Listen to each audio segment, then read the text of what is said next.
ශ්‍රවණය කරනවා කියන එක අපි හිතනවා වගේ කරන්න බෑ අතරම. පැහැදිලිද? ඒකට මාරම සංසුන් මනසක් තියෙන්න ඕනේ. අපිට ජීවිතේ අපි බණ අහනවා කියලා වෙන් කරලා තියෙන පින්වත්නි සොච්චම් වෙලාව. මම මෙහෙමයක් අහන්න. A level කරනකොට හරිද? A level විෂයන් ටික ඉගෙන ගන්න ඕගොල්ලෝ අවුරුදු 3ක් විතර යනව නේද? 3ක් විතර යනවනේ. 365 3ක් විතර යනවනේ. නේ? ඔය 365 ඒවා 3ෙන් දවස් කීයක් මහන්සිද A level වෙනුවෙන්? එච්චර අමාරුයි වගේ හිතා ගන්න අමාරු වෙනවා. සෑහෙන කාලට කලින් නම් උක් කරේ. මං අහන්නේ දවසකට පාඩම් කරන්න පැය කීයක් වෙන් කරනවද?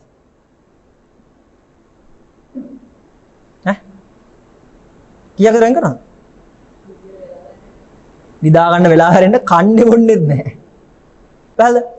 මම කියන්න ගියේ අපි අපේ සාමාන්‍ය ලෝකේ තියෙන ජීවිතවල තියෙන එක එක කඩේන් පහු කරන්නත් පුදුම ආයාසයක් උදනවනේ.